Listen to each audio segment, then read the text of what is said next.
আসসালামু আলাইকুম। আজ আমরা দেখতে চলেছি সত্য নেটফ্লিক্সে মুক্তি পাওয়া দ্য গ্লোরিয়ার সিজন 2 এর কাহিনী। এই ভিডিওটি আমরা কাল আপলোড করেছিলাম, কিন্তু কপিরাইট আসার কারণে সেটা ডিলিট করে দেওয়া হয়েছে। এরপরও আপনারা অনেকে রিকোয়েস্ট করেছেন ভিডিওটি আবারও আপলোড করার জন্য। যারা এখনো পর্যন্ত ভিডিওটি দেখেননি সম্পূর্ণ দেখে নিন, কেননা ভিডিওটি যে কোনো সময় ডিলিট হয়ে যেতে পারে। ছোটবেলাতে বুলি হওয়া এক মেয়ের গল্প এটি, যার প্রতিশোধের গল্প শুরু হয়েছিল সিজন 1-এ। তাই ঘটনা প্রবাহ এবং প্রত্যেকটি ক্যারেক্টার বোঝার জন্য আপনাদের অবশ্যই সিজন 1 দেখা লাগবে। তো আপনারা যারা যারা এখনো পর্যন্ত সিজন 1 এর কাহিনী জানেন না, তারা আগে গিয়ে আমার ওই ভিডিওটি দেখে আসুন। ওই ভিডিওর লিংক ডেসক্রিপশন বক্স এবং পিন কমেন্টে দেওয়া থাকবে। তো চলুন আর দেরি না করে সিজন 2 এর কাহিনী জানা যাক। শুরুতেই আমরা অতীতের একটি দৃশ্য দেখতে পাই, যেখানে মিয়নহু একে একে তার সকল বন্ধুদেরকে কল দিয়ে সুহির মৃত্যুর দিন তাদের স্কুলে থাকার ব্যাপারটি নিয়ে কথা বলে এবং ইনডাইরেক্টলি তাদেরকে ব্ল্যাকমেল করতে থাকে। আর এরপর সে জেজুনের দামি দামি পোশাক এবং ঘড়ি পরে বেরিয়ে যায়। তাই জেজুন যখন বাড়ি ফিরে আসে তখন তার দামি পার্সোনাল জিনিসপত্রগুলো মিসিং দেখে, যার জন্য সে মিয়নহুকে সন্দেহ করে, যা আমরা সিজন 1-এ দেখেছিলাম। এখন মিয়নহু মুনকে কল দেয়, তখন মুন বলে সে কি বাকিদের মতো তাকেও ব্ল্যাকমেল করবে নাকি। তখন মিয়নহু মুনকে হুমকি দেয় এবং আমরা মুনের ঠোঁটের কোণে হাসি ফুটে উঠতে দেখতে পাই। ফলে বুঝতে পারি যে মুনের নিশ্চয়ই কোনো পরিকল্পনা আছে। আর এরপর আমাদেরকে আবারও বর্তমানের দৃশ্য দেখানো হয়, যেখানে আমরা ইয়নজিকে দেখতে পাই, যে কিনা মুনের বাড়ির সিকিউরিটি লক খুলে বাড়িতে প্রবেশ করেছিল। যার কিছু সময় পর তার স্বামী ডো ইয়ংও সেখানে চলে আসে, যাকে দেখে ইয়নজি অবাক হয়ে জিজ্ঞাসা করে যে সে এখানে কিভাবে এবং কেন এসেছে। এর মানে কি সে মুনের সাথে সম্পর্কে আছে? ডোয়ং তাকে জিজ্ঞাসা করে যে সে কেন মুনকে এতটা বুলি করেছিল, যে মুন মৃত্যুর দ্বার প্রান্তে পৌঁছে গিয়েছিল। তখন ইয়নজি সকল কিছু অস্বীকার করে বলে যে তাদের শুধুমাত্র স্কুলে একে অপরের সাথে বনিবনা হতো না এবং সে মুনকে বুলি করেনি। মুন সবকিছু মিথ্যা বলেছে। ইয়নজি চলে যাওয়ার আগে বলে যে তার জন্য তাদের সন্তান ইয়োসিলের কোনো ক্ষতি হবে না, কারণ সে মুনের সাথে সবকিছু ঠিক করে ফেলেছে। এবং সে ডোয়ংকে আরো বলে যে আজ সে মুনের বাড়িতে আসায় সে দুঃখ পেয়েছে, যাদেরকে মুন তার বাড়িতে লাগানো ক্যামেরার দ্বারা দেখছিল। মুন মূলত তাদের স্বামী স্ত্রীর সম্পর্কে ফাটল ধরাতে চেয়েছিল, যার গভীরতা আরো বাড়ানোর জন্য সে ইয়োসিল এবং জেজুনের সাথে থাকা একটি ছবিও সেখানে রেখেছিল, যেটা দেখে ডোয়নের মনে ইয়ুনজিন এবং জেজুনের মধ্যকার সম্পর্ক নিয়ে প্রশ্ন জাগে। অন্যদিকে ইয়োজং হসপিটালের মর্গে যায় সুহির ডেড বডির জন্য, কিন্তু সে সেখানে সুহির কোনো লাশই দেখতে পায় না। তখন সে ডাক্তারের কাছ থেকে জানতে পারে যে সুহির লাশ হসপিটালের ডিরেক্টর অর্থাৎ তার নিজের বাবার কথা অনুযায়ী ফ্রিজারে রাখা হয়েছিল। একথা শুনে ইয়োজং অবাক হয়ে যায়। আর এরপর সে বাড়িতে আসলে দেখতে পায় মুন তার বাড়িতে থাকতে এসেছে, যা দেখে ইয়োজং খুশিতে আত্মহারা হয়ে যায়। এদিকে সারা টেনশনে পাগলের মতো আচরণ করছিল, কারণ মিয়নহুর মিসিং রিপোর্টের জন্য পুলিশ তাকে জিজ্ঞাসাবাদ করার জন্য ডেকেছে। সে এখানে জেজুনকে কল করে জিজ্ঞাসা করে যে পুলিশ যদি তাকে ড্রাগস সেবন এবং মিয়নহুকে হত্যার অপরাধে গ্রেফতার করে তাহলে কোনটিতে তার শাস্তি কম হবে। জেজুন বলে সে কি মিয়নহুকে হত্যা করেছে নাকি। সারা বলে হয়তোবা সে নেশার ঘরে করেছে, তার কোনো কথাই মনে নেই। আর এরপর জেজুনের সাথে ইন্সপেক্টর চই দেখা করতে আসে। চই বলে যে এটি এখন শুধুমাত্র মিসিং রিপোর্ট নেই, কারণ তদন্তে জানা গিয়েছে যে মিয়নহু ড্রাগস কেনাবেচার সাথেও জড়িত ছিল। চই তাকে জিজ্ঞাসা করে যে মিয়নহু গায়েব হওয়ার আগে কি কারোর সাথে দেখা করেছে কিনা। জেজুন যেহেতু আগে থেকে ডোয়ংকে পছন্দ করতো না, তাই সে সুযোগ বুঝে ইন্সপেক্টর চইকে ডোয়ং এর নাম বলে, কারণ মিয়নহু গায়েব হওয়ার আগে ডোয়ং তার সাথে দেখা করতে চেয়েছিল। পরবর্তী দৃশ্যে ইয়নজিনকে দেখানো হয়, যে কিনা তার অফিসে ছিল। কাজ শেষ করে বাইরে এলে সে দেখতে পায় তার সাথে মুন দেখা করতে এসেছে। মুন তাকে একটি ভিডিও দেখায়, যেখানে ইয়নজিন তার ঘরের লক ভাঙছিল। মুন তাকে ভয় দেখাতে আসলেও ইয়নজি ভয় পায় না। সে বলে যে সে এই ভিডিও নিয়ে পুলিশের কাছে যেতে পারে, এমনিতেই ইয়নজিন যে কোনো কারণ দেখিয়ে সেখান থেকে ছাড়া পেয়ে যাবে। তখন মুন তাকে তার মেডিকেল রিপোর্ট দেখায়, যেখানে সুস্পষ্টভাবে উল্লেখ ছিল যে তাকে নির্যাতন করা হয়েছে। সে ডোয়ং এর জন্য ইয়নজিকে শেষ সুযোগ দিয়ে বলে যে এই রিপোর্টগুলো নিয়ে পুলিশের কাছে গিয়ে সারেন্ডার করতে। তবে ইয়নজি এই কথায় রাজি হয় না এবং রিপোর্টগুলো ছিঁড়ে ফেলায়। যার পর মুন বলে যে সে ভেবেছিল যে সে প্রতিশোধ নিবে নাকি তাকে আরেকটা বার সুযোগ দিবে, কিন্তু এখন যেহেতু ইয়নজি শেষ সুযোগটিও হারিয়ে ফেলেছে, তাই এখন মুনের মতো করে সে তার প্রতিশোধ নিবে। অন্যদিকে ডোয়ং এর মনে সন্দেহ ঢুকে গিয়েছিল। সেইখানে জেজুন এবং ইয়োসিলের ছবি দেখে ভাবতে থাকে যে স্কুলের প্যারেন্টস মিটিং এর সময় জেজুন বলেছিল যে তার সিক্রেট সন্তান এই স্কুলে পড়ে। কিছুক্ষণ পর তার সেক্রেটারি তাকে বলে মিয়নহু এর মিসিং কেসের জন্য পুলিশ তাকে জিজ্ঞাসাবাদ করার জন্য ডেকেছে। সেক্রেটারি এখানে তাকে একটি পেন ড্রাইভ দেয়, যেখানে মিয়ন হু ইয়নজিকে খারাপ চরিত্রের মেয়ে বলে, যার কিনা পরপুরুষের সঙ্গে মেলামেশা আছে। এতে করে ডোইয়নের মনে সন্দেহ আরো বেশি জাগে। এখন বাড়ি ফিরে এসে ডোইয়ং লক্ষ্য করে যে ইয়নজির আলমারিতে অনেকগুলো গিফট বক্স, যেগুলো দেখে ডোইয়ং ভাবে যে এগুলো হয়তো বা ইয়নজিকে তার বয়ফ্রেন্ড দিয়েছে। অন্যদিকে আমরা সারা, জয়জুন, ইয়নজি এবং হেজিয়ংকে দেখতে পাই, যারা কিনা মুনের ব্যাপারে কথা বলছিল। ইয়োজিন তাদেরকে মুনের মেডিকেল রিপোর্ট দেখায়, যেটা মুন তাকে দিয়েছিল। সারা স্পষ্টভাবে বলে যে এতে যদি কেউ ফাঁসে তাহলে ইয়নজিই ফাঁসবে। সে এখানে তাদেরকে জিজ্ঞাসা করে যে মুনকে তাদেরকে সোহির মৃত্যু প্রসঙ্গ নিয়ে কোনো কথা জিজ্ঞাসা করেছে কিনা। তখন আমরা অতীতের একটি দৃশ্য দেখতে পাই, যেখানে ইয়োজিন সোহিকে বুলি করছিল এবং একটা সময় সোহি ছাদ থেকে পড়ে মারা যায়। বর্তমানে সবাই ইনডাইরেক্টলি ইয়নজিকে এই সব কিছুর জন্য দায়ী করছিল। ইয়নজি এখানে নিজেকে সাহসী প্রমাণ করার জন্য তাদেরকে ভীতু বলে সেখান থেকে চলে তো যায়, কিন্তু তার মুখেও আমরা স্পষ্ট ভয়ের ছাপ দেখতে পাই। এরপর ইয়নজিন মিস্টার শিন নামের একজন পুলিশ অফিসারকে কল দিয়ে দেখা করতে বলে। তখন আমরা একটি অতীতের দৃশ্য দেখতে পাই, যেখানে মুন ইয়নজির নেম ট্যাগটি, যেটা সুহির মৃত্যুর দিন ছাদে পাওয়া গিয়েছিল, সেটি ইনভেস্টিগেট করার জন্য পুলিশকে তার পরিচয় গোপন করে পাঠিয়ে দেয়। কিন্তু মিস্টার শিন সেটা সরিয়ে ইয়নজির মায়ের কাছে দিয়ে দেয় এবং সে সেটা পুড়িয়ে ফেলে। বর্তমানে মুন একজন পুলিশ ইন্সপেক্টরকে বলে যে সে গোপনে নেম ট্যাগটি পাঠিয়েছিল যাতে করে কেস রিওপেন হয়, কিন্তু তেমন কিছুই হয়নি। তখন ইন্সপেক্টর জিজ্ঞাসা করে যে তাহলে সে মিয়ন হুকে নেম ট্যাগটি কোথা থেকে দেখিয়েছিল। মুন বলে এটি নকল ছিল, সে এটা করে শুধুমাত্র আসামির কাছে পৌঁছাতে চাইছিল। ইন্সপেক্টর জিজ্ঞাসা করে নেম ট্যাগটি কার ছিল। মুন বলে সেটি ইয়নজিৎ ছিল এবং সেই হয়তোবা মিয়ন হুকে গুম করেছে। তখন ইন্সপেক্টর বলে যে 99% প্রমাণই মিথ্যা হয়ে থাকে, আর কারোর উপর মিথ্যা অভিযোগ করলে উল্টো তার বিরুদ্ধেই কেস করা হবে। এরপর ইন্সপেক্টর মুনকে জিজ্ঞাসা করে যে মিয়ন হুইয়ের কি ড্রাগসের সাথে লেনদেন আছে কিনা, কিন্তু মুন তার প্রশ্নের উত্তর না দিয়ে বলে যে যদি তার স্টেটমেন্ট সত্যি না হয় তাহলে তার বিরুদ্ধে কেস হয়ে যাবে, আর সে সেটা চায় না। অন্যদিকে ইয়নজি মিস্টার শিনকে তার নেম ট্যাগটির কথা জিজ্ঞাসা করে, যেটি 18 বছর আগে কোনো বেনামি কেস রিওপেন করার জন্য পাঠিয়েছিল। ইয়নজি এখানে ভয় পাচ্ছিল যে যদি আবারও কেউ প্রমাণ নিয়ে হাজির হয়। তখন মিস্টার শিন বলে যে নেম ট্যাগটি তার মা পুড়িয়ে ফেলেছে, তাই আর কেউ কোনোদিনও এই কেসটি রিওপেন করতে পারবে না, কেননা সোহির কেসটি ক্লোজ করে দেওয়া হয়েছিল।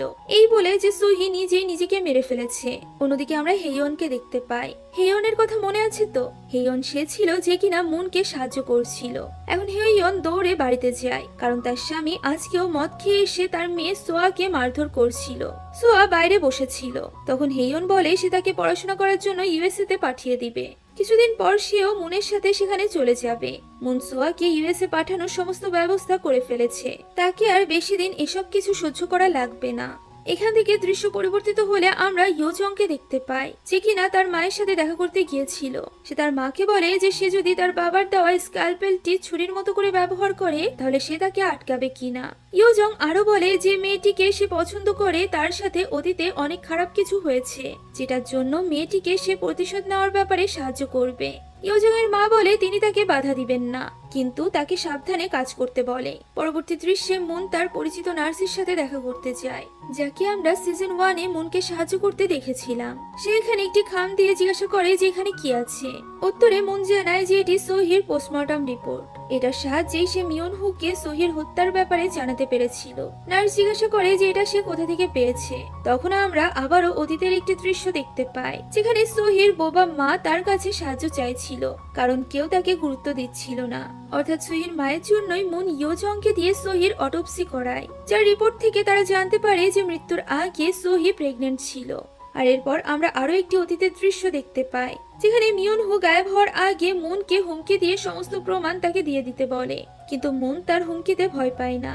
যা দেখে মিয়ন হু আর কোনো উপায় না পেয়ে ইয়নজিকে কল করে এবং ব্ল্যাকমেল করে তাকে তার সাথে দেখা করতে বলে। বর্তমানে মুন তার বাড়ির দেওয়াল থেকে ছবিগুলো সরিয়ে ফেলছিল। ঠিক তখনই সে দেওয়ালে একটি ছবি খুঁজে পায় না, যেটা সে হন্য হয়ে খুঁজছিল। অন্যদিকে ইয়নজির মায়ের মাধ্যমে আমরা জানতে পারি যে সেদিন ইয়নজির মা ইয়নজির নেম ট্যাগটি পুড়িয়ে ফেলেনি, বরং সেটি একটি লকারে যত্ন করে উঠিয়ে রেখেছিল। অন্যদিকে এই ব্যাপারে না জানা ইয়নজি চলে যায় হেইয়নের সামনে। হেইয়ন তাকে দেখে ঘাবড়ে যায়। ইয়নজি তার স্বামীর ছবি দেখায়, যেটা সে মুনের বাড়ি থেকে নিয়ে এসেছিল, আর এই ছবিটি তখন মুন হন্যে হয়ে খুঁজছিল। এখন হাইয়ন গাড়ি থেকে নামলে ইয়নজি হাইয়নের মেয়ে সোয়ার ব্যাপারে বলতে থাকে। এতে করে হাইয়ন ভয় পেয়ে যায় এবং সোহার কোনো ক্ষতি করতে মানা করে। ইয়নজি তাকে মেরে বলে যে সে যদি ইয়োসিলের ছবি তুলতে পারে তাহলে সে কেন সোয়ার নাম নিতে পারবে না।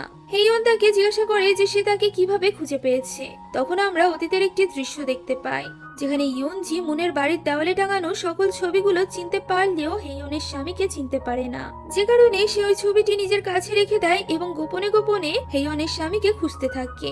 মিস্টার শিন তাকে মুনের গাড়ির ডিটেলস দেয়, যেখান থেকে সে জানতে পারে মুনের দুটি গাড়ি, যার একটি সে ব্যবহার করলেও আরেকটি অন্য কেউ ব্যবহার করে। তাই সে বুঝে যায় যে কেউ একজন মুনকে সাহায্য করছে।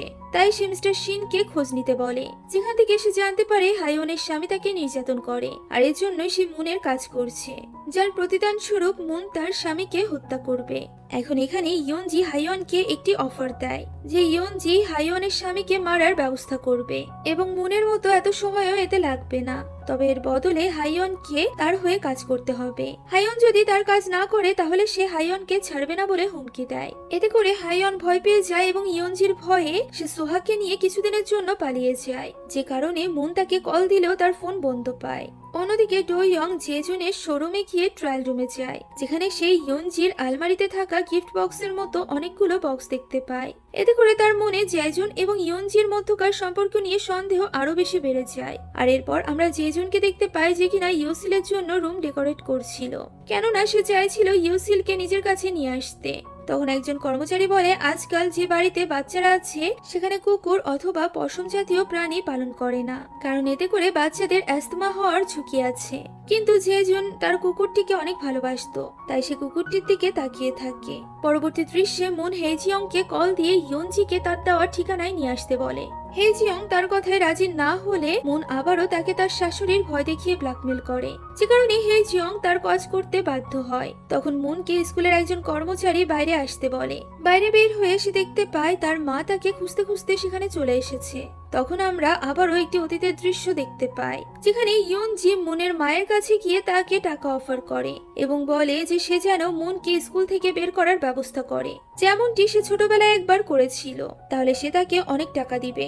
কিন্তু মুনের মা তো এটাও জানতো না যে মুন এখন কোথায় থাকে। তখন ইয়নজিন তাকে মুনের ঠিকানা দিয়ে দেয়। এরপর মুনের মা তার ফ্ল্যাটের সামনে গিয়ে দরজা ধাক্কা দিতে থাকে। ওই সময় মুন বাড়িতে ছিল না। ওই সময় মুনের বাড়ির মালিক, যে কিনা মুনকে অনেক স্নেহ করত, সে তাকে মেরে বিল্ডিং থেকে বের করে দেয়। বর্তমানে মুন তার মাকে তার বাড়িতে নিয়ে আসে। মুন তাকে জিজ্ঞাসা করে যে সে তার ঠিকানা কোথা থেকে পেয়েছে। তখন সে জানায় যে এই বাড়িতে সে এর আগেও এসেছিল, কিন্তু এক বৃদ্ধ মহিলা তাকে এই বলে বের করে দিয়েছিল যে এখানে মুন থাকে না। ফলে মুন বুঝতে পারে যে ইয়নজি তার মাকে এই ঠিকানা দিয়েছে। ফলে সে বুঝে যায় যে তার মা আবারও তাকে রেখে ইয়নজির পক্ষ নিয়েছে। এতে করে সে অনেক কষ্ট পায়। পরদিন সকালবেলা হেইজং ইয়নজি এবং ইয়োজংকে ক্লিনিকে ডেকে পাঠায়। এখন ক্লিনিকে একজন নার্সের হাতের সাথে লেগে হেজিয়ং এর ব্যাগ পড়ে যায়। এতে করে হেজিয়ং রেগে নার্সটিকে বকা দিতে লাগলে ইয়নজিন বলে যে সে যদি এত দামি ব্যাগ না সামলাতে পারে তাহলে সে কেন কিনেছে। হেজিয়ং বলে তাকে এই ব্যাগটি ডোইয়ং দিয়েছে, যে কিনা তার সাথে কথা বলতে এসেছিল। এছাড়া ডোইয়ং মুনের সাথে গো গেম খেলে। ইয়নজি জিজ্ঞাসা করে যে সে কিভাবে জানে। তখন হেজিয়ন বলে যে ডোইয়ং নিজেই এগুলো তাকে বলেছে, কিন্তু সে তাদের বন্ধুত্বের খাতিরে ডোইয়ংকে ইয়নজির ব্যাপারে কিছুই বলেনি।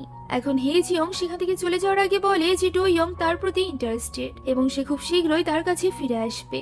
আসলে মুনের কথায় বাধ্য হয়ে হেজিয়ং ডোইয়ং এর ব্যাপারে মিথ্যা বলছিল, যাতে করে তাদের স্বামী স্ত্রীর মধ্যে ঝামেলা বাড়ে। এখন এই ব্যাপারটা সুযোগ উঠিয়ে ইয়োজং ইয়নজিকে বলে যে তার কাছে অনেক মহিলারাই আসে স্ক্রিন ট্রিটমেন্টের জন্য, যাতে করে তারা তাদের পার্টনারকে আকৃষ্ট করতে পারে। সেখানে ইয়নজিকেও এই ট্রিটমেন্ট নিতে বলে, যাতে করে ইয়নজি তার পার্টনারকে নিজের কাছে আঁকড়ে ধরে রাখতে পারে। তবে ইয়নজি এতে রিফিউজ করে সেখান থেকে চলে যায়। অন্যদিকে মিস্টার শিন দেখতে পায় যে হাইয়নের উপর নজর রাখার জন্য সে যে লোককে দায়িত্ব দিয়েছিল সে জুয়া খেলার অপরাধে গ্রেফতার হয়েছে। মিস্টার শিন এখানে পুলিশ হওয়ায় তার লোকদেরকে সে খুব সহজেই ছাড়িয়ে আনে। শিন এখানে জিজ্ঞাসা করে যে তারা জুয়া খেলার টাকা কোথায় পেয়েছে। তখন লোকটি বলে মুনের গাড়ির সাথে তাদের গাড়ির অ্যাক্সিডেন্ট হয়েছিল, তাই তারা ক্ষতিপূরণ হিসাবে মুনের কাছ থেকে টাকা নেয়, যা আমরা সিজন 1-এ দেখেছিলাম। মিস্টার শিন রেগে গিয়ে লোকটিকে মারতে থাকে, কারণ সে তার কাজ ঠিকঠাক ভাবে না করে বরং আরো সমস্যা বাড়িয়ে দিয়েছে। অন্যদিকে হাইওয়ানের স্বামী ড্রিঙ্কসের দোকানে গেলে দোকানদার তাকে ড্রিঙ্কস দিতে চায় না, কারণ এতদিন হাইওয়ান ড্রিঙ্কসের টাকা পরিশোধ করত, আর এখন যেহেতু সে নেই তাই তার কাছে তারা ড্রিঙ্কস বিক্রি করতে চায় না। তখন আমরা মুনকে দেখতে পাই যে কিনা হাইওয়ানের হাজবেন্ডের উপর নজর রাখছিল। তখন হাইয়ন তাকে মেসেজ দিয়ে দেখা করতে বলে। মুন তার সাথে দেখা করতে গেলে হাইয়ন জানায় ইয়নজি তাকে ধরে ফেলেছিল। তখন আমরা সেদিন রাতের দৃশ্য দেখতে পাই, যেখানে হাইয়ন গাড়ি পার করার সময় লক্ষ্য করে তাকে একটি গাড়ি ফলো করছে, এবং তখনই মুন তাকে কল দিয়ে বলে দেওয়াল থেকে তার হাজবেন্ডের ছবিটি গায়েব হয়ে গিয়েছে, এখন হয়তো বা কেউ তার পিছু নিবে। তখন হাইয়ন ব্যাগ থেকে ক্যামেরাটি গাড়িতে লুকিয়ে ফেলে, যাতে করে সেটি কারোর হাতে না পড়ে। আর সেদিনের পর থেকে তার মনে হয় কেউ তার পিছু করছে, তাই সে তার ফোন সুইচ অফ করে পালিয়ে গিয়েছিল। হাইয়ন মুনকে সেদিনকার সকল কথা খুলে বলে। হাইয়ন বলে এখন তাকে বাধ্য হয়ে ইয়নজির হয়ে কাজ করতে হবে, তাই সে মুনকে তার মেয়ে সোয়ার দিকে খেয়াল রাখতে বলে, এবং সে ইয়নজিকে লক্ষ্যভ্রষ্ট করবে বলে ঠিক করে। সে মুনকে বলে যে সে তাকে কখনোই ধোকা দিবে না, সে মুনকে তার উপর বিশ্বাস রাখতে বলে। আর এরপর মুন সোয়াকে তার পরিচিত নার্সের কাছে নিয়ে আসে। ইউএসএ তে পাঠানোর আগ পর্যন্ত সোয়া এখানে থাকবে বলেই ঠিক করা হয়। আর এরপর সে সোহার কাছ থেকে তার মোবাইলও নিয়ে নেয়। তখন সোয়া বলে যে যদি সে লুকিয়ে থাকে তাহলে তার বাবা, তার গ্রানি এবং আন্টিকেও মেরে ফেলবে। মুন তাকে এই বলে আশ্বস্ত করে যে তাদের কিছু হবে না, এবং তার মা হাইয়নের উপর বিশ্বাস রাখতে বলে। পরবর্তী দৃশ্যে ইয়নজি ডোইয়ংকে আকৃষ্ট করার চেষ্টা করেও ব্যর্থ হয়, কেননা তখনও ডোইয়ং ইয়নজির উপর রেগেছিল। ইয়নজি তাকে অতীতের কথা বাদ দিতে বলে, এবং তাকে জিজ্ঞাসা করে যে সে কেন হেজিয়ং এর সাথে দেখা করতে গিয়েছিল। উত্তরে ডোইয়ং বলে যে তার বন্ধু সারা সারাদিন নেশায় ডুবে থাকে, জেজুন একজন গুন্ডা, মিয়ংহুর তো কোনো খবরই নেই। আর এই কারণেই সে হেজুং এর সাথে কথা বলতে গিয়েছিল, কারণ ইয়নজি তো তার সাথে কোনো কিছুই শেয়ার করে না। সে আরো বলে যে সে অতীতকে ভুলে সামনে আসবে না। তখন ইয়নজি বলে যে ডোইয়ং তাহলে তার শত্রুদের সাইডে চলে গিয়েছে, যা শুনে ডোইয়ং রেগে বলে সে শুধুমাত্র তার মেয়েকে প্রোটেক্ট করতে চাইছে। অন্যদিকে জেজুন তার শোরুমে আসলে স্টাফ তাকে ডোইয়ং এর সেখানে আসার ব্যাপারটি জানায়। আর এরপর সিসিটিভি ফুটেজ চেক করার সময় জেজুন জানতে পারে যে ইয়নজিন তার উপস্থিত থাকাকালীন সকল সময়ের ফুটেজ ডিলিট করে দিয়েছে। ফলে সে বুঝতে পারে যে ইয়নজিও এই ব্যাপারটা জানে, আর এটা জেনেই সে শকড হয়ে যায়। এদিকে আমরা মুনকে স্কুল নার্সের সাথে দেখা করতে দেখতে পাই, যেখানে ইয়োজং তাকে মিয়নহুর মর্গে সুহির লাশ দেখতে যাওয়ার ফুটেজটি দেখিয়ে জিজ্ঞাসা করে যে এটা মিয়নহু কিনা। মুন বলে ইয়োজংকে সে অনেক আগেই মিয়নহুর কথা বলেছিল, তাহলে সে কেন তাকে কিছু জানায়নি। নার্স বলে ইয়োজং তাকে আরো কিছুদিন আগে কথা বলেছিল, কিন্তু সেই তাকে এই কথাটা বলতে ভুলে গিয়েছিল। আজ যখন ইয়োজংকে পুলিশ জিজ্ঞাসাবাদ করার জন্য আসে তখন তার এটা মনে পড়েছে। তখন আমরা অতীতের একটি দৃশ্য দেখতে পাই, মিয়নহু সুহির লাশ দেখতে গিয়েছিল, যেখানে মর্গের ইনচার্জ ইয়োজংকে এসে মিয়নহুর নাম্বার দিয়ে বলে আজ এই লোকটি সুহির লাশ দেখতে এসেছিল। এ কথাটা জেনে ইয়োজং অবাক হয়ে যায়, সে নিজের কাছে ওই নাম্বারটি রেখে দেয়। আর এর কিছুদিন পরই ইয়োজংকে জিজ্ঞাসাবাদ করার জন্য ইন্সপেক্টর আসে, কারণ মিয়নহুর কল লিস্টের সর্বশেষ নাম্বার ইয়োজং এর ছিল। ইন্সপেক্টর তাকে এই ব্যাপারে জিজ্ঞাসা করলে ইয়োজং বলে 18 বছর ধরে তাদের মর্গে একটি লাশ পড়ে আছে, যার বিচার এখনো পর্যন্ত হয়নি। এই কারণেই তার পরিবার এই লাশটিকে এখনো পর্যন্ত নেয়নি। আর যেহেতু মিয়নহু এত বছর পর লাশটির খোঁজ নিতে এসেছিল, তাই সে মিয়নহুকে মেয়েটির রিলেটিভ ভেবে কল দিয়েছিল, কিন্তু মিয়নহু তাকে গালি দিয়ে কলটি কাট করে দেয়। সে জিজ্ঞাসা করে যে মিয়নহুকে কল করে সে কি কোনো অপরাধ করে ফেলেছে কিনা। তখন ইন্সপেক্টর বলে যে সে শুধুমাত্র জিজ্ঞাসাবাদ করতে এসেছে। পরবর্তী দৃশ্যে আমরা ডোইয়ংকে দেখতে পাই, যে কিনা তার এবং মুনের ছবিটির দিকে তাকিয়েছিল। আর এরপর সে মিয়নহুর কার্ডটি দেখে বুঝতে পারে যে মুন চেয়েছিল সে মিয়নহুকে খুঁজুক। আর এরপর সে মুনের সাথে দেখা করতে সিওল শহরের একটি হোটেলে যায়। ডোয়ং এখানে মুনকে বলে যে সে ইয়নজির ব্যাপারে জেনেছে। তখন মুন জিজ্ঞাসা করে সে কি সবকিছু জেনেছে। এরপর মুন যখন তার কোটটি খোলে তখন ডোয়ং তার গায়ের দাগগুলো দেখে হতভম্ব হয়ে যায়। অন্যদিকে ইয়নজি ইয়োজং এর ক্লিনিকে যায়, কারণ তার কাছে মনে হচ্ছিল ডোয়ং তার দিকে অ্যাট্রাকশন ফিল করে না। সে ইয়োজংকে জিজ্ঞাসা করে যে ছেলেরা মেয়েদের কি পছন্দ করে। তখন ইয়োজং বলে ছেলেরা সাধারণত প্লাস্টিক সার্জারি করা মেয়েদেরকে পছন্দ করে না, কিন্তু ছেলেটি যদি কখনোই এটা জানতে না পারে তাহলে কোনো সমস্যাই হবে না। আর যদি ছেলেটি তার পূর্ব পরিচিত হয় তখন ইয়োজং তাকে তার স্কিনের গ্লো বাড়ানোর জন্য ফিলার্স করতে বলে। তখন ইয়নজি জানায় যে সে ব্যথা সহ্য করতে পারবে না, তাই ইয়োজং যেন তাকে অজ্ঞান করে ফিলার্স করে। তখন মুনের পরিচিত নার্সটি তাকে অজ্ঞান হওয়ার ঔষধ দেয়। সে অজ্ঞান হওয়ার আগ মুহূর্তে ইয়োজং তাকে জিজ্ঞাসা করে যে মিয়নহুর সাথে কি করেছিল। তখন আমরা একটি অতীতের দৃশ্য দেখতে পাই, যেখানে মিয়নহু ইয়নজিকে জেজুনের শোরুমে ট্রায়াল রুমে ডেকে পাঠিয়েছিল। ইয়নজি তখন তাকে 1 মিনিটের সময় দেয়। মিয়নহু বলে সে জানে যে তার এবং জেজুনের অ্যাফেয়ার ছিল, যা শুনে ইয়নজি রেগে যায়, কেননা মিয়নহু তাকে ব্ল্যাকমেল করার চেষ্টা করছিল। আর ঠিক তখনই মিয়নহুর ফোনে একটি কল আসে, যা ইয়নজি রিসিভ করে গালি দিয়ে কলটি কেটে দেয়। আর এই কলটি ইয়োজং করেছিল। এখন কলটি কেটে দেওয়ার পর ইয়নজি মোবাইলে দেখতে পায় যে মিয়নহু এতক্ষণ পর্যন্ত তাদের সকল কথা রেকর্ড করছিল। আর এই কারণেই সে মিয়নহুর ফোনে অ্যালকোহল ফেলে ফোনটি নষ্ট করে দেয়। সে মিয়নহুকে টাকা উপার্জনের জন্য অন্য কোনো কাজ করতে বলে। তখন মিয়নহু তাকে সোহির কথা বলে। ইয়নজি সোহিকে না চেনার ভান করলে মিয়নহু বলে সে জানে যে ইয়নজি সোহিকে ছাদ থেকে ধাক্কা দিয়ে ফেলে দিয়েছিল, আর তার পকেটে ইয়নজির বিরুদ্ধে প্রমাণও আছে। যা শুনে ইয়নজি ভয় পেয়ে তার পকেট থেকে প্রমাণটি নিয়ে নিতে চায়। তখন মিয়নহু হাসতে থাকে, কারণ তার কাছে কোনো প্রমাণই ছিল না। আর এটা করে সে পুরোপুরি শিওর হয়ে গিয়েছিল যে ইয়নজি সোহির হত্যাকারী। সে ইয়নজির কাছে অর্থ দাবি করে এবং ইয়নজিকে নিয়ে ঠাট্টা করতে থাকে। যা শুনে ইয়নজি রেগে তার মাথায় বোতল দিয়ে আঘাত করে। আর এরপর সে টেনশনে মিস্টার শিনকে কল করে। মিস্টার শিন মিয়নহু এর লাশ লুকিয়ে ফেলে এবং তার ফোনটি পানিতে ফেলে দেয়। ইয়নজি সিসিটিভি ফুটেজ ডিলিট করে দেয়। আর এই বিষয়টি আমরা জেজনের ফুটেজ দেখার সময় জানতে পেরেছিলাম। মিয়নহু এর উধাও হয়ে যাওয়ার পেছনে ইয়নজি এর হাত রয়েছে, অর্থাৎ মনের সন্দেহই ঠিক ছিল। সে মিস্টার শিনকে তাড়াতাড়ি লাশটি পুড়িয়ে ফেলতে বলে, কারণ মিয়নহু তার পায়ে আঁচড় কেটেছিল, তাই হয়তোবা তার হাতে ইয়নজির ডিএনএ পাওয়া যেতে পারে। একথা শুনে মিস্টার শিন কিছু একটা ভাবতে থাকে। আর তখনই দৃশ্যটি পরিবর্তিত হয়ে বর্তমানে চলে আসে। ইয়নজি এতক্ষণ পর্যন্ত নিজের অজান্তে ইয়োজংকে এই সবকিছু বলছিল। এখন হঠাৎই তার জ্ঞান ফিরে আসে। সে চিৎকার করে উঠে দেখে ইয়োজং তার পাশে বসা এবং সে হসপিটালেই আছে। এখন জ্ঞান ফেরার পর সে ইয়োজং এর দিকে এক দৃষ্টিতে তাকিয়ে থাকে। সে তাকে জিজ্ঞাসা করে যে ইয়োজং তার সাথে কি করেছে এবং সে এখানে কেন। সে সিসিটিভি ফুটেজ দেখতে চায়। তখন একজন নার্স এসে জানায় যে অপারেশন রুমে সিসিটিভি থাকে না। ইয়নজি তাড়াতাড়ি করে সেখান থেকে চলে যায়। যাকে ভীত অবস্থায় দেখে ইয়োজং মনে মনে খুশি হয়ে যায়। ইয়নজি বাড়ি ফিরে এসে তার শরীর চেক করতে থাকে, এই ভেবে যে ইয়োজং তার কিছু করে দেয়নি তো। অন্যদিকে ডো ইয়ং মুনকে বলে যে সে তাকে অনেক প্রশ্ন করত, কিন্তু মুনের গায়ে চিহ্ন দেখে তাকে আর কিছু জিজ্ঞেস করার প্রয়োজন হবে না। তখন মুন বলে ডো ইয়ং তাকে একটি কথা তো জিজ্ঞাসা করতেই পারত, যে এই সবকিছু ইয়নজি করেছে কিনা। আর এরপর সে জিজ্ঞাসা করে যে ডো ইয়ং কি মিয়নহুকে খুঁজেছে, যার ছবি সে পাঠিয়েছিল। ডো ইয়ং বলে সে কি তাকে আরো কিছু বলতে চায়। মুন উত্তরে বলে ইয়নজির ব্যাপারে সে যতটুকু জেনেছে ততটুকু ইয়নজিকে ছেড়ে দেওয়ার জন্য যথেষ্ট।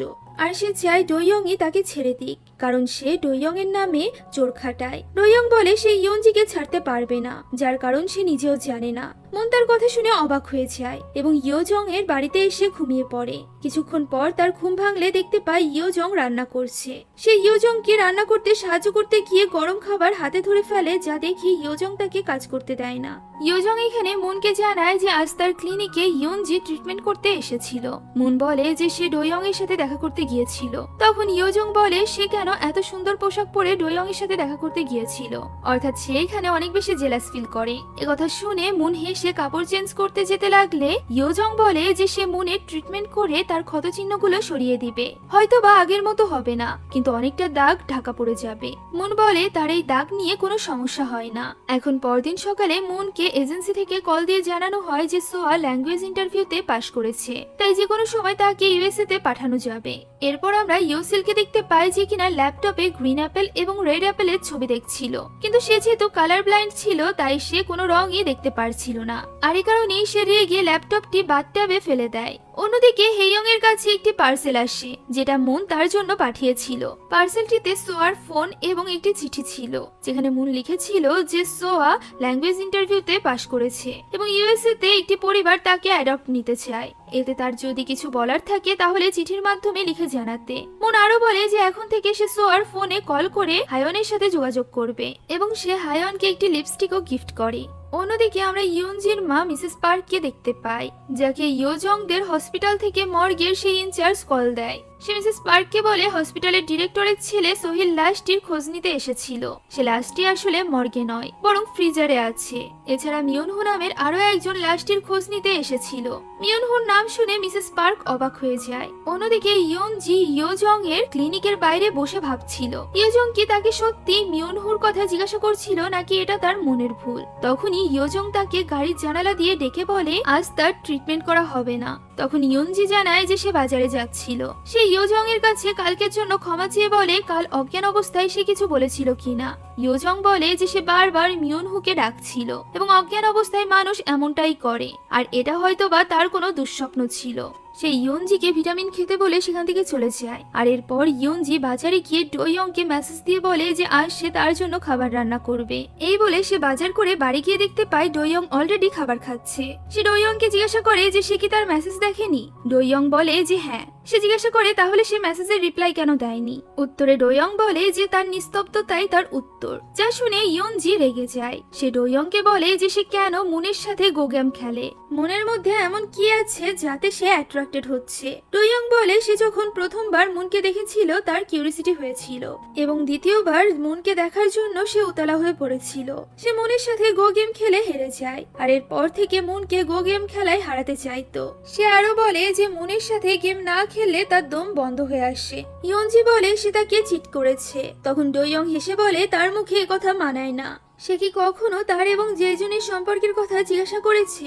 একথা শুনে ইয়নজি হতবাক হয়ে যায়। পরদিন সোয়া ইউএসএ যাওয়ার আগে মুনের সাথে দেখা করতে আসে। সে মুনকে জিজ্ঞাসা করে যে সে বা হাইয়ন কি তার সাথে এয়ারপোর্টে যাবে, যার জন্য মুন না বলে। তখন সে মুনকে জড়িয়ে ধরে কান্না করে বলে যে সে ভালো করে পড়াশোনা করে মুনের মতো ভালো মানুষ হবে এবং বাকিদের ভালো থাকতে সাহায্য করবে। একথা শুনে মুন সোয়াকে তার মতো হতে মানা করে, কেননা তার মতে সে খারাপ। অন্যদিকে হেজিয়ং মিয়ংহুর ফোনে মেসেজ দেয়। তখন তার মনে পড়ে মিয়ংহুর একটি ট্যাবলেট আছে, তাই সে জেজুনের ড্রাইভারের কাছে গিয়ে নিজেকে জেজুনের গার্লফ্রেন্ড বলে ট্যাবলেটটি গাড়ি থেকে দিতে বলে। ড্রাইভার তার কথা না মানলে সে জেজুনকে কল দিয়ে বলে তার ট্যাবলেটটি জেজুনের গাড়িতে রয়েছে। তখন জেজুন সেটা নিয়ে নিতে বললে ড্রাইভার তাকে ট্যাবলেটটি দিয়ে দেয়। সে বাড়ি গিয়ে ট্যাবলেটটির পাসওয়ার্ড খুলতে সক্ষম হয়। তখন সে মিয়নহু এবং ইয়োজিনের রেকর্ডিংটি শুনতে পায়, কিন্তু সে কিছুই বুঝতে পারে না। অন্যদিকে জেজুন ভাবতে থাকে যে ইয়োজিন কেন সিসিটিভি ফুটেজগুলো ডিলিট করে দিয়েছে। তাই সে তার হার্ড ড্রাইভটি নিয়ে একজন হ্যাকারের কাছে যায় আগের ফুটেজগুলো ফিরিয়ে আনার জন্য। হ্যাকার কিছুদিন পর কাজ শুরু করবে বললে জেজুন তাকে টাকা দিয়ে দ্রুত কাজটি শেষ করতে বলে। অন্যদিকে ইয়নজি গুন্ডাদের মাধ্যমে হাইয়নের হাজবেন্ড কাংকে জুয়ো খেলার জন্য টাকা দেয়, যাতে করে সে কিছু তথ্য পেতে পারে। কিন্তু হাইয়নের হাজবেন্ড শুধুমাত্র জুয়াই খেলছিল, তার মাধ্যমে কোনো তথ্য পাওয়া যায় না। ইয়নজি তাই সোয়ার স্কুলে কল দেয় নতুন কোনো তথ্য পাওয়ার আশায়। মুন তার ফ্রেন্ডের সাথে কথা বলছিল। সে তার ফ্রেন্ডকে দিয়ে হাইয়নের কাছে পার্সেল পাঠিয়েছিল। তার ফ্রেন্ড বলে সে যখন গিয়েছিল তখন হাইয়নের অবস্থা খুবই খারাপ ছিল, কিন্তু মুনের নাম শুনে সে অনেক খুশি হয়ে যায়। মনেতে করে চিন্তায় পড়ে যায়, তার মনে হচ্ছিল যে কেউ হয়তোবা তাদেরকে ফলো করছে, তাই সে তার ফ্রেন্ডের কাছে সাহায্য চায়। পরদিন ইয়নজি এর লোকেরা হাইয়নের বাড়ির উপর নজর রাখছিল। তখন মুনের ফ্রেন্ডের গুন্ডারা এসে তাদের মনোযোগ নষ্ট করে। তখন মুন হাইয়নকে মেসেজ দিয়ে জানায় যে সোয়ার আজ রাত 3টায় ফ্লাইট আছে, তাই সে যেন তাড়াতাড়ি করে এয়ারপোর্টে যায়। হাইয়ন তাড়াতাড়ি করে এয়ারপোর্টের উদ্দেশ্যে রওনা দিতে লাগলে দেখতে পায় তার দরজার সামনে ইয়নজি দাঁড়িয়ে আছে। ইয়নজি তাকে জিজ্ঞাসা করে যে সে কোথায় যাচ্ছে, তার মেয়ের সাথে দেখা করতে এয়ারপোর্টে যাচ্ছে না তো। এতে করে হাইয়ন ঘাবড়ে গিয়ে বলে সে বাজার করতে যাচ্ছিল। তখন ইয়নজি বলে হাইয়নের মেয়েকে বাইরের দেশে সে পাঠিয়ে দিচ্ছে। ইয়নজি চাইলে সোয়ার ফ্লাইটের সম্পর্কে সকল খোঁজ নিতে পারবে তার বন্ধু হেজিয়ং এর মাধ্যমে। সে এখানে হাইয়নকে ভয় দেখায়, যে কারণে হাইয়ন তার পায়ে পড়ে ক্ষমা চেয়ে বলে যে ইয়নজি যা বলবে সে তাই করবে। তখন ইয়নজি তার কাছে জানতে চায় যে সে ছাড়া মুনকে আর কে সাহায্য করছে। হাইয়ন বলে একজন লোক মুনকে সাহায্য করে, যাকে সে নিজে চেনে না, তবে সে ইয়নজিকে তার খোঁজ এনে দিতে পারবে। এখন ইয়নজি যাওয়ার আগে হাইয়নকে মুন সহ তার বন্ধুদের গতিবিধির উপর নজর রাখতে বলে। ইয়নজি যাওয়ার আগে বলে যে সে অনেকদিন ধরে তার স্বামীকে জুয়া খেলার জন্য টাকা দিয়েছে, কিন্তু আজ সে তা দিবে না। তাই সে হাইয়নকে নিজের খেয়াল রাখতে বলে, কেননা সে নিজেও জানতো যে সে যেহেতু আজ টাকা দিবে না, তাই সে এসে ওই রাগ হাইয়নের উপর ঝাড়বে। আর এরপর আমরা মিসেস পার্ককে দেখতে পাই, যে কিনা মিস্টার শিনকে সোহিল লাশের ব্যাপারে বলে যে হসপিটাল ডিরেক্টরের ছেলে কেন সোহিল লাশ দেখতে আসবে, আর লাশটি ফ্রিজারে রাখা হয়েছে। এখন যদি অটোপসি করা হয় তাহলে তো তারা ধরা পড়ে যাবে। উত্তরে মিস্টার শিন বলে এই বিষয়টা সে দেখে নিতে পারবে, কেননা মর্গে লাশ প্রিজার্ভ করে রাখা ইল্লিগাল। সে এই ব্যাপারে তার বন্ধুকে জিজ্ঞাসা করে যে যদি পরিবারের অনুমতি ছাড়া কোনো লাশ ফ্রিজ করা হয় তাহলে কি হবে। উত্তরে তার বন্ধু বলে এটি ইল্লিগাল, কিন্তু এতে তারা কিছুই করতে পারবে না। এই ব্যাপারটি শুধুমাত্র মিনিস্ট্রি অফ হেলথের লোকেরাই সামলাতে পারবে।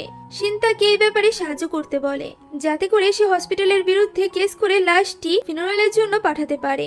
অন্যদিকে সোয়া এয়ারপোর্টে তার মায়ের জন্য অপেক্ষা করতে করতে ফ্লাইটের সময় হলে অশ্রুভেজা চোখ নিয়ে চলে যায়, যাকে দূর থেকে মুন যেতে দেখছিল। হাইয়ন এয়ারপোর্টে আসতে পেরেছিল না, কেননা তার স্বামী তাকে তখন নির্যাতন করছিল। সে সোয়ার খোঁজ নেওয়ার জন্য হাইয়নকে মারে, কিন্তু হাইয়ন তার মুখ খোলে না। সে খুশি ছিল কারণ তার মেয়ে এই নরক থেকে মুক্তি পেতে চলেছিল। এক মা হাজারো চেষ্টা করছিল নিজের মেয়ের ভালো করার জন্য, অন্যদিকে আর এক মা খারাপ করার জন্য পড়েই ছিল। আমরা মুনের মাকে দেখতে পাই, যে কিনা মুনের স্টুডেন্টসদের প্যারেন্টসদের সাথে দেখা করে। এবং এই বলে ঘুষ চায় যে তারা যদি তাকে টাকা না দেয় তাহলে মুন তাদের বাচ্চাদের বিরক্ত করবে এবং ফেল করিয়ে দিবে, কিন্তু কেউ তার কথায় পাত্তা দেয় না। এরপর আমরা ইয়োজংকে দেখতে পাই যে কিনা একটি পুরাতন ফিনারেল রুম কিনে নেয়। অন্যদিকে হাইয়ন চুপচাপ ঘরের এক কোনায় বসেছিল। তখন সোয়া তাকে মেসেজ দিয়ে বলে যে সে ঠিকঠাক ভাবে আমেরিকাতে পৌঁছে গিয়েছে এবং সে এয়ারপোর্টে তার জন্য অনেক অপেক্ষাও করেছিল, কিন্তু হাইয়নই আসেনি।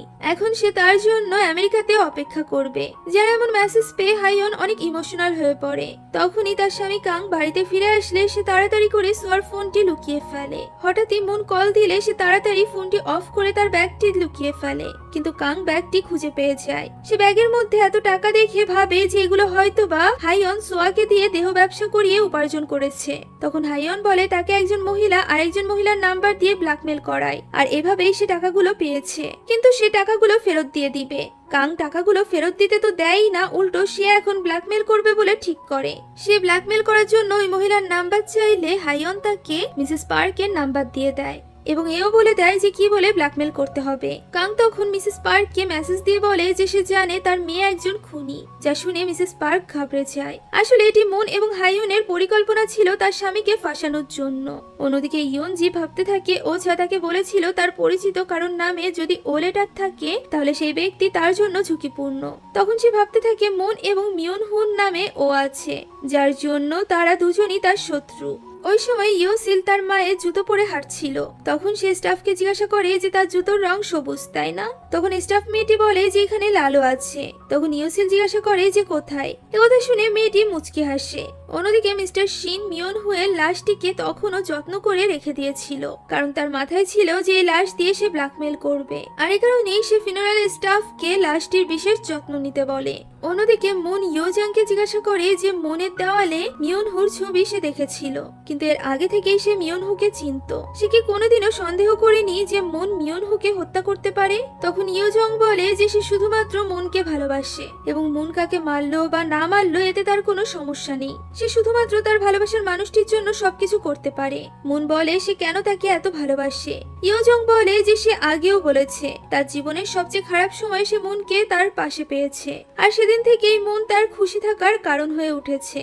এরপর তারা দুজন গাড়িতে করে সেই ফিনারাল সেন্টারে যায়, যেখানে সবেমাত্র মিস্টার শিন মিয়নহুয়ের লাশ এনে যত্ন করে রাখার ব্যবস্থা করেছিল।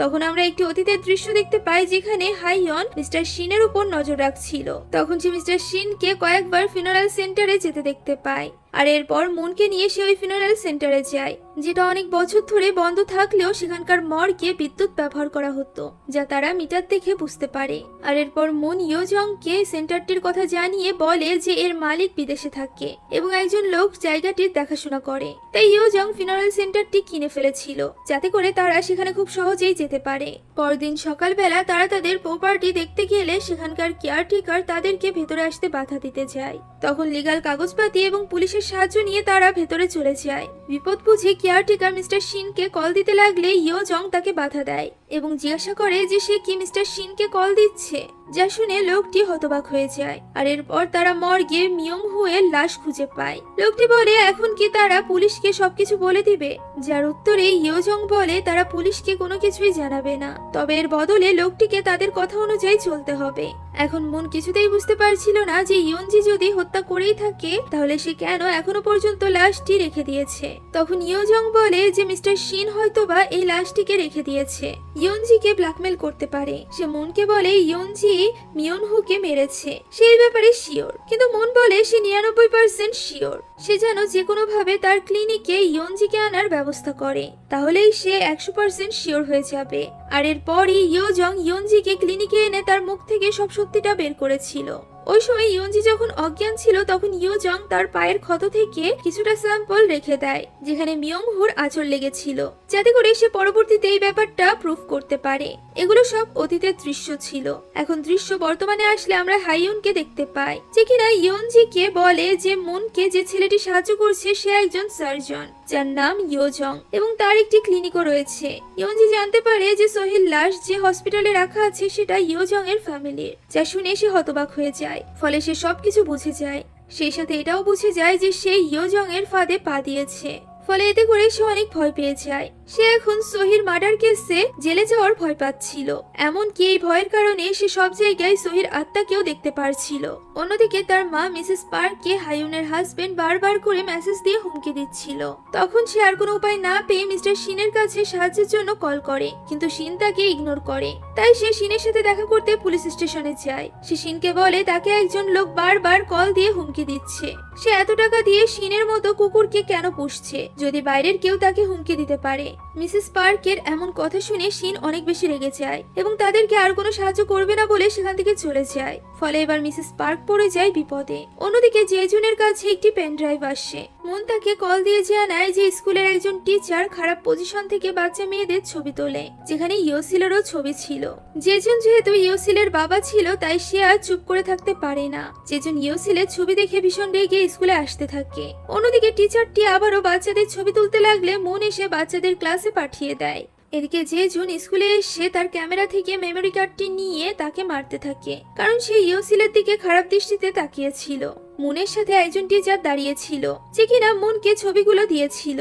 সে এর আগেও এই টিচারের বিরুদ্ধে কথা বলতে চেয়েছিল, কিন্তু ভয়ে বলতে পারেনি, আর এই কারণেই সে মুনকে সাহায্য করেছিল। ইয়োসিল জেজুনকে মারামারি করতে দেখে ভয় পেয়ে যায় এবং ডোইয়ংকে কল দিয়ে কান্না করতে করতে সে সবকিছু বলে দেয়, যা শুনে ডোইয়ং বেশ অবাক হয়, এটা ভেবে যে জেজুন কেন ইয়োসিলের স্কুলে গিয়ে টিচারকে মারছে। অন্যদিকে হায়নের স্বামী হায়নকে নিয়ে শপিং করতে আসে, কারণ তার কাছে মনে হচ্ছিল যে সে ব্ল্যাকমেলের টাকা দিয়ে অনেক ধনী হয়ে যাবে। তখন হায়ন বলে ইয়নজি খুবই বিপজ্জনক, সে এর আগেও দুটো খুন করেছে। একথা শুনে হায়নের স্বামী ভয় পাওয়ার বদলে অনেক বেশি খুশি হয়ে যায়, কেননা সে এতে করে মিসেস পার্ককে আরো বেশি ব্ল্যাকমেল করতে পারবে। এতক্ষণ পর্যন্ত সে একটা খুনের জন্য মিসেস পার্ককে ব্ল্যাকমেল করছিল, এখন তো তার কাছে দুটো খুনের ইনফরমেশন আছে। অন্যদিকে আমরা ইয়নজির অ্যাসিস্ট্যান্টকে দেখতে পাই, যে কিনা জেজুনের শপের স্টাফও ছিল। সে ইয়নজির আলমারি থেকে কাপড় নিচ্ছিল, যেখানে আমরা সেই বোতলটিকে দেখতে পাই যেটি দিয়ে ইয়নজি মিয়নহুকে হত্যা করেছিল। এই মেয়েটি এই বোতলটি দেখে অনেক ঘাবড়ে যায়, আর এর কারণ আমরা পরবর্তীতে জানতে পারবো। এদিকে আমরা মুনকে দেখতে পাই যে কিনা কিছু নেশাজাতক দ্রব্য কিনে নেয়। অন্যদিকে সারা নেশা না করতে পেরে পাগলের মতো আচরণ করতে থাকে। তার বাবা মা তাকে নিয়ে চিন্তিত ছিল, কারণ বাইরের কেউ যদি জানতে পারে চার্চের ফাদারের মেয়ে নেশা করে তাহলে তাদের দুর্নাম হবে। সারা বিদেশ চলে যেতে চাইছিল, কারণ এখানে তাকে নেশাজাতক দ্রব্য দেওয়ার মতো কেউই ছিল না। এখন এখান থেকে দৃশ্য পরিবর্তিত হলে আমরা জেজুনকে দেখতে পাই, যাকে কিনা পুলিশ জিজ্ঞাসাবাদ করছিল টিচারের গায়ে হাত তোলার জন্য। পুলিশের মতে টিচার যদি ইয়োসিলের ছবি তুলেও থাকে তাহলেও জেজুনের কোনো অধিকার নেই টিচারকে মারার, কারণ সে কোনো স্টুডেন্টেরই আত্মীয় নয়। ওই মুহূর্তে ডোইয়ং এর লয়ার এসে সেটেলমেন্ট করে নেয়। তখনও জেজুন টিচারকে শাস্তি দিতে চাইছিল, কিন্তু সে যেহেতু স্টুডেন্টদের কেউ হয় না তাই তার কথাই গুরুত্ব দেওয়া হয় না। বাইরে এসে সে ঠিক করে যে সে টিচারকে দেখে নিবে। তখন লয়ার তাকে জিজ্ঞাসা করে যে সে কে এবং কেন সে এই কাজ করবে। তখন জেজুন বলে সে ইয়োসিলের আসল বাবা। ডোইয়ং তাকে ইয়োসিলের থেকে দূরে থাকতে বলে, যা শুনে জেজুন তাকে ঘুষি মারে, আর এরপর তাদের দুজনের মধ্যে লড়াই শুরু হয়ে যায়। কিন্তু জেজুন ডোইয়ং এর সামনে টিকতে পারে না। পরদিন হসপিটালের ডিরেক্টর অর্থাৎ ইয়োজং এর মাকে একজন ডক্টর বলে সোহিল লাশটি প্রিজার্ভ করে রাখার জন্য এটিকে ইনলিগাল বলে ধরা হয়েছে, তাই ইনভেস্টিগেশন করার জন্য একজন ইন্সপেক্টর আসবে। ইয়োজং এর মা এতে করে রেগে যায়। তখন আমরা একটি ফ্ল্যাশব্যাক দেখতে পাই, যেখানে সোহির মৃত্যুর পর সোহির মাকে মর্গ থেকে সোহির লাশ নিয়ে ফিনারাল করতে বলা হয়েছিল, কিন্তু সোহির মা হাত জোর করে তাদেরকে রিকোয়েস্ট করেছিল যে তারা যাতে এই লাশটি আরো কিছুদিন প্রিজার্ভ করে রেখে দেয়, কেননা কেসটি তখনও চলমান ছিল। আর এই লাশটির যদি ফিনারাল হয়ে যেত তাহলে কোনো প্রমাণই থাকতো না। ইয়োজং এর বাবা এখানে এই পুরো কথাটি শুনে নেয়, তাই সে সোহির লাশটি প্রিজার্ভে রাখার ব্যবস্থা করে, যাতে করে পুলিশের কাছ থেকে অটোপসির অনুমতি পাওয়ার পর তারা এই লাশটির অটোপসি করতে পারে। বর্তমানে ইয়োজং এর মা বলে যে সোহি নিজেকে শেষ করে দিয়েছিল, এটা তার ফ্যামিলি মানতে নারাজ ছিল, তাই তারা লাশটি নিয়ে যায়নি। আর ইনভেস্টিগেশন করার জন্য তার স্বামী লাশটিকে প্রিজার্ভ করে রেখেছিল। এছাড়া এই ব্যাপারটি তো মিনিস্ট্রি অফ হেলথের দেখার বিষয় ছিল, তাহলে পুলিশ কেন ইনভেস্টিগেশন করছে? ইয়োজং এর মা আরো বলে যে লাশটি রাখার জন্য যদি তাদের জরিমানা দিতে হয় তাহলে তারা তা দিবে, কিন্তু এই লাশটিকে তারা প্রিজার্ভ থেকে বের করবে না।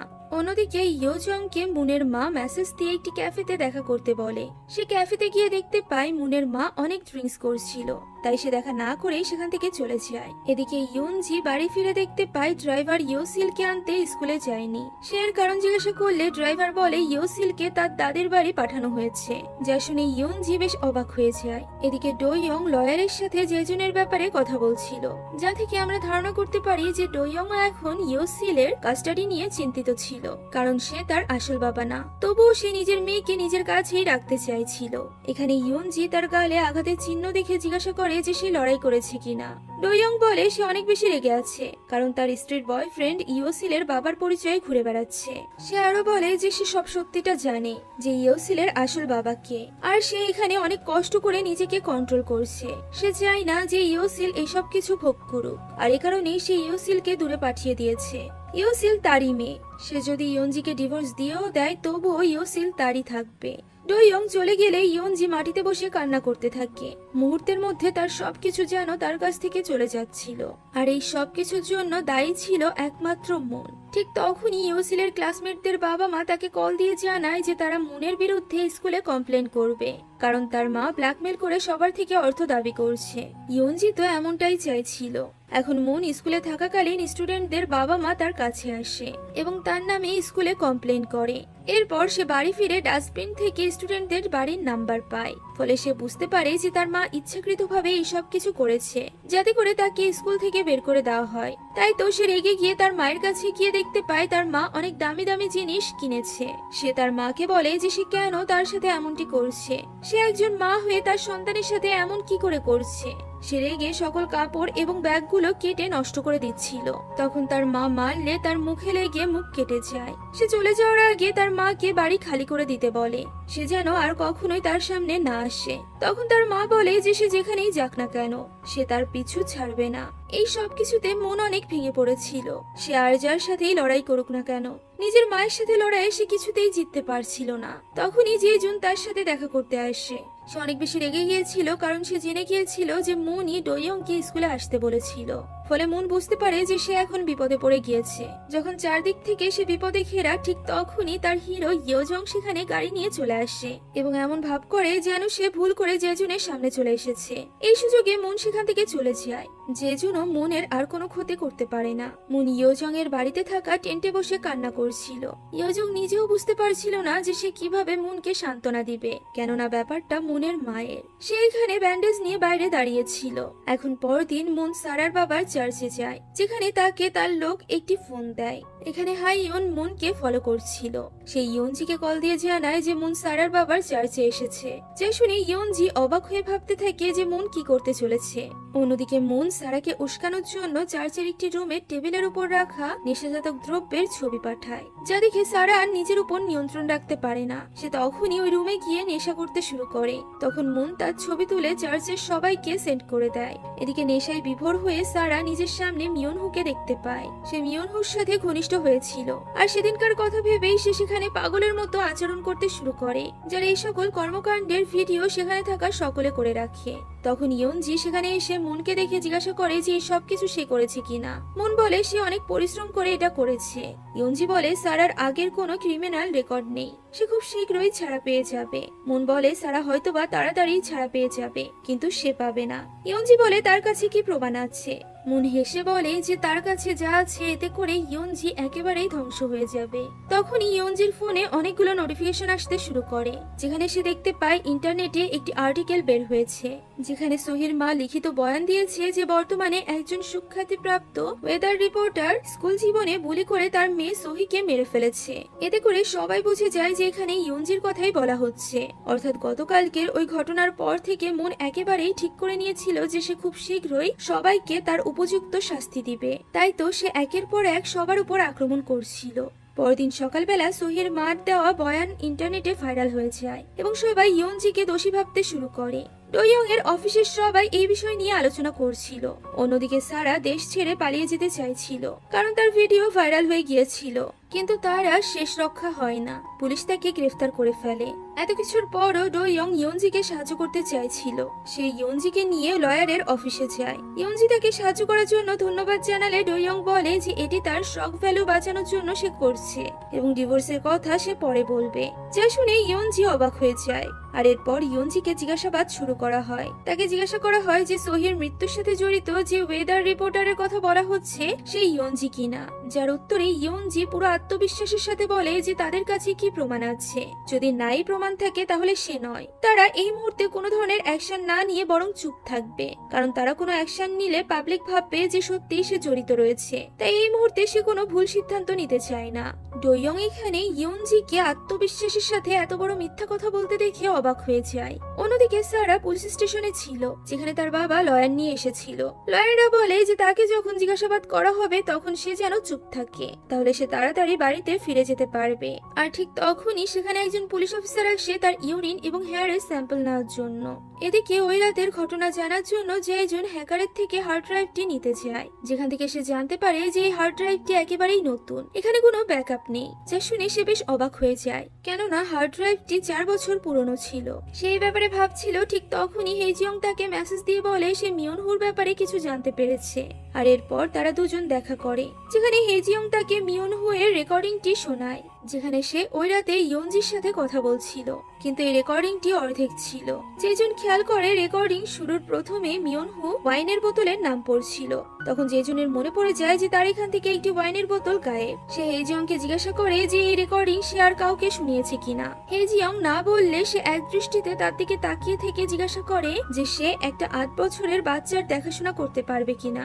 যা শুনে হেজিয়ং অবাক হয়ে যায়। সে বুঝতে পারে যে যেজন ইয়োসিলের কথা বলছে। হেজিয়ং আগে থেকেই যেজনের প্রতি আকৃষ্ট ছিল, তাই তো সেই প্রস্তাবে রাজি হয়ে যায়। আর তখনই তারা দুজন ঘনিষ্ঠ হয়ে যায়। অন্যদিকে আমরা হাইয়নকে দেখতে পাই যে কিনা তার পরিচিত দোকানে যায় বাজার করতে। তখন দোকানের মহিলাটি হাইয়নকে জিজ্ঞাসা করে যে সে আজ এত খুশি কেন এবং রেড লিপস্টিকও বা পরেছে কেন।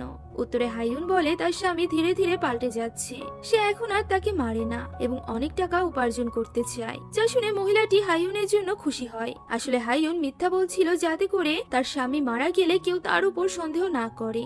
অন্যদিকে মন গাড়িতে বসে কারোর জন্য অপেক্ষা করছিল। সে এখানে মূলত যেজনের শপের স্টাফ মেয়েটির জন্য অপেক্ষা করছিল।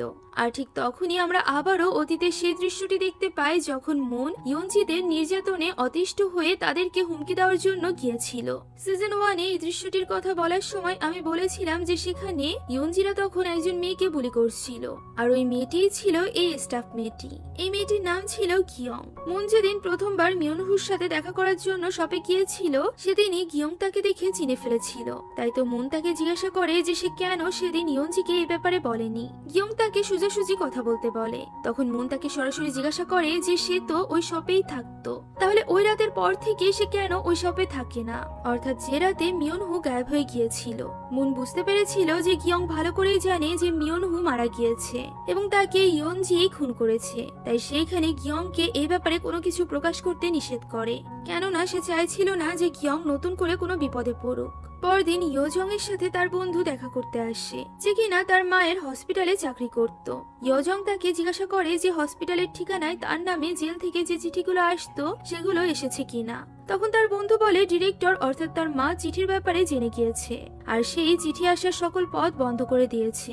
এখানে কোন চিঠির কথা বলা হচ্ছিল এই ব্যাপারে আমরা পরবর্তীতে জানতে পারবো।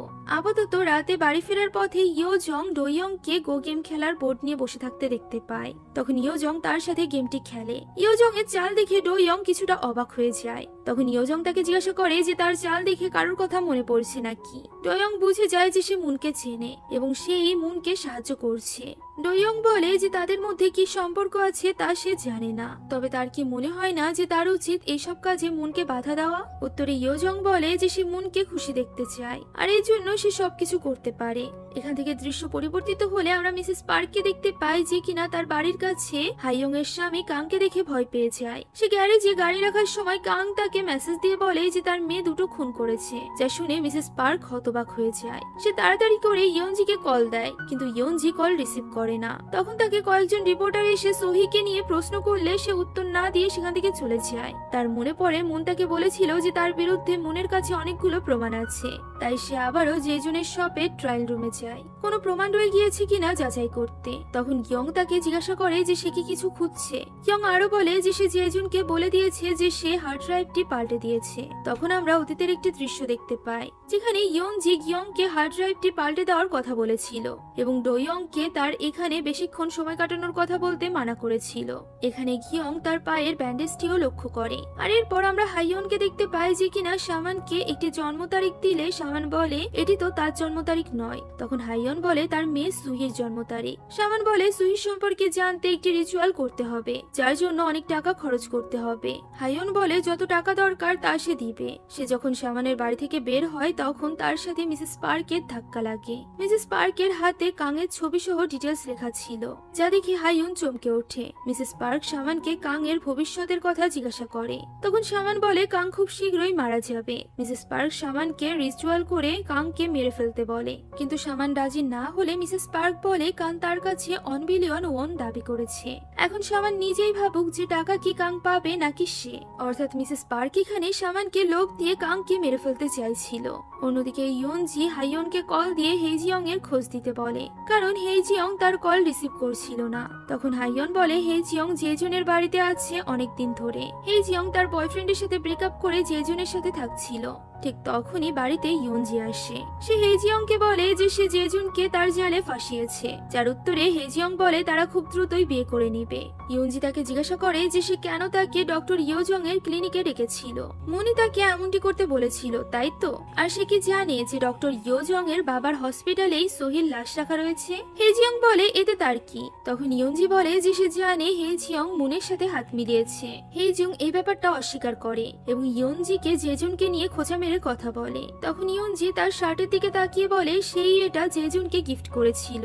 কথা শোনা মাত্রই হেজিয়ং শার্টটি খুলে মাটিতে ফেলে দেয়। এখন পরদিনই হেজিয়ং সারার সাথে দেখা করতে আসে। সে সারাকে জানায় যে ইয়নজি সুইকে বুলি করতো এমন একটি বয়ান ইন্টারনেটে ভাইরাল হয়েছে, আর এই কারণে ইয়নজি ইচ্ছাকৃতভাবে সারার ট্যাক্স বাঁচানোর এক্সিবিশনের খবরটি ছড়িয়ে দিয়েছে, যাতে করে পুলিশ সেদিকে নজর দেয় এবং ইয়নজির ভাইরাল খবরটি ঢাকা পড়ে যায়। অর্থাৎ হেজিয়ং এখানে সারা এবং ইয়নজির মধ্যে শত্রুতার সৃষ্টি করছিল। অন্যদিকে মুন তার বাড়ির মালিকের কাছে এসে বাড়ি ভাড়া দেয়। তার বাড়ির মালিক তাকে অনেক ভালোবাসতো। সে তাকে জিজ্ঞাসা করে যে তার মা যখন প্রথমবার তাকে খুঁজতেই বাড়িতে এসেছিল তখন সে কেন তার মাকে মিথ্যা বলেছিল। উত্তরে মহিলাটি জানায় যে সে মুনকে সাহায্য করতে চেয়েছিল, যা শুনে মুন অনেক খুশি হয়ে যায়। এখন বাড়িতে ফিরে সে ইয়োজং এর ড্রয়ারে অনেকগুলো চিঠি দেখতে পায়। অন্যদিকে ইয়োজং জেলে তার এক বন্ধুর সাথে দেখা করতে গিয়েছিল। আসলে সে তার বাবার মতো জেলের কয়েদিদের চিকিৎসা করতে চাইছিল, তাই সে জেল ঘুরে দেখছিল। তখন একজন কয়েদি তার নাম ধরে ডাক দেয়। এটি সেই কয়েদি ছিল যে কিনা তার বাবাকে হত্যা করেছিল। কয়েদি বলে সে কি তাকে চিনতে পেরেছে। তখন হেজং বলে সে তাকে কখনোই ভুলতে পারবে না। হেজং তার কাছে তার বাবাকে মারার কারণ জানতে চায়, যার উত্তরে কয়েদিটি বলে যে সে বোর হয়ে গিয়েছিল। ইয়োজং একথা শুনে রেগে যায় এবং বলে পরের বার যখন তাদের দেখা হবে তখন সে তার জীবন নরকে পরিণত করবে। অন্যদিকে মুন ওই চিঠিগুলো পড়তে থাকে, যে চিঠিগুলো এই কয়েদি হেজং এর উদ্দেশ্যে পাঠিয়েছিল। সে সেখানে তার বাবার মৃত্যুর বিবরণ লিখেছিল, যা দেখে মুন বেশ অবাক হয়ে যায়। এদিকে ফিনারাল হোমের ওই কেয়ারটেকার মিস্টার শিনকে কল করে দেখা করতে বলে। সে মিস্টার শিনকে বলে দেয় যে ফিনারাল হোমটি কেউ একজন ক্রয় করেছে, তাই যত দ্রুত সম্ভব লাশটিকে সরানোর ব্যবস্থা করতে হবে। কেয়ারটেকার ইয়োজং এর কথা মতোই মিস্টার শিনকে এইসব কিছু বলেছিল। ইয়োজং বাড়ি ফিরে দেখতে পায় মুন তার জন্য ডিনার তৈরি করেছে। মুন তাকে জিজ্ঞাসা করে যে সে কোথায় গিয়েছিল, তবে ইয়োজং এর কোনো সোজা উত্তর দেয় না। মুন তখন তাকে জিজ্ঞাসা করে যে তাদের যদি এইভাবে দেখা না হয়ে অন্যরকম ভাবে দেখা হতো তাহলে ইয়োজং কি তাকে ভালোবাসতো।